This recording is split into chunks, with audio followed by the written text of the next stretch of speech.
तुर्क सदर तैयब उर्दवान ने COP29 में फ़लस्तीन का मसला उठा दिया। उन्होंने कहा कि गजा और लिबनान में जारी इसराइली जारहियत किसी आफत से कम नहीं। इसराइली रहनुमाओं के मगरबी किनारे को जम करने के बयानात काबिल मजम्मत हैं। गजा में इंसानी और माहौलियाती तबाही के जिम्मेदारों से आलमी अदालत में जवाबदही होनी चाहिए। सदर उर्दवान ने कहा कि तुर्की 2026 में COP31 की मेज़बानी का ख्वाहां है। उन्होंने हिमायत करने वाले ममालिक का शुक्रिया अदा किया।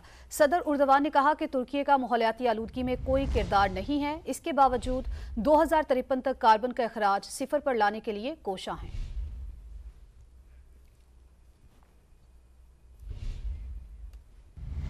यहाँ को ये भी बताएं कि गजा और लबनान में फौरी और गैर मशरूत जंगबंदी की जाए। दुनिया फ़लस्तीनियों की नस्ल कुशी रुकवाए।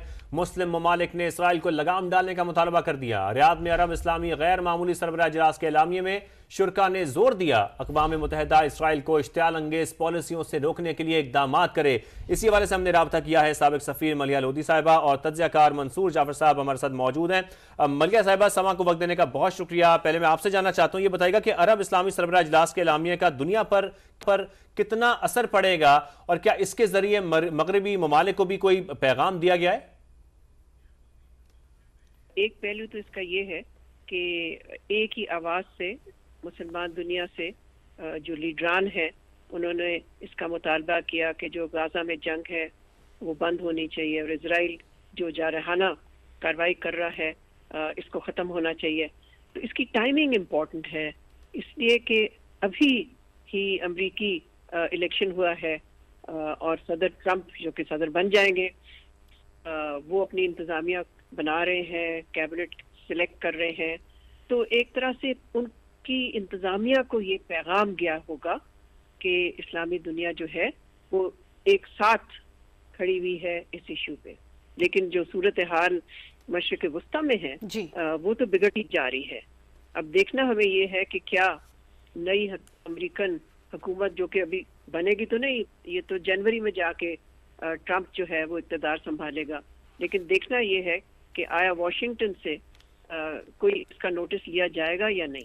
ठीक है मलिया साहब, आप हमारे साथ मौजूद रहिएगा। मंसूर जाफर साहब भी हमारे साथ मौजूद हैं, उनको भी शामिल गुफ्तगू करते हैं। मंसूर साहब, एलामिये में इसराइल को हथियारों की तरसील पर पाबंदी का मुतालबा किया गया है। इस पर अमल दरामद कैसे मुमकिन हो सकता है और इस फोरम को मजीद क्या काम करना होगा? यकीनन जी ये एक बड़ी मुस्बत पेशरफ थी, खासतौर पर अरब इस्लामिक समिट का।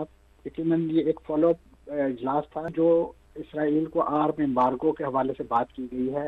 ये एक मुमकिन हुसूल चीज़ है। इस वक्त असला गोला बारूद इस नौयत का इसराइल तक पहुँचता है, वो किसी न किसी मुल्क की फ़ज़ाई हदूद से होकर गुजरता है। कतई में रिस्क कि वो किस मुल्क की फ़ज़ाई हदूद से होकर गुजरता है, मैं समझता हूँ उसे रोकने के हवाले से किसी फोरम के बजाय खुद ये ममालिक जो हैं ऐसा इक़दाम कर सकते हैं कि उन जहाज़ों को या उन सप्लाई चेन को जो है वो डिसरप्ट किया जाए ताकि इसराइल को असले की सप्लाई जो है वो ना हो सके। फोरम की जिम्मेदारी और भी बढ़ जाती है इस अरब इस्लामिक समिट के एलानियों के बाद कि उन्होंने जो भी करना है इस मसला फ़लस्तीन के हल के हवाले से वो अपने ही जोरे बाजू पे और अपने ही मैंडेट को इस्तेमाल करते हुए करना है। यकीनन इसमें उन्हें आलमी इदारे की सपोर्ट भी हासिल होनी चाहिए। मेरी मुराद अक़वाम मुत्तहिदा की है। अक़वाम मुत्तहिदा को इस बात पर मजबूर किया जाए कि वो इसराइल का नाटका बंद करे। जिस तरीके से इस वक्त इसराइल जो है वो इस आलमी इदारे के खिलाफ बिल्कुल खम ठोक कर सामने आ चुका है।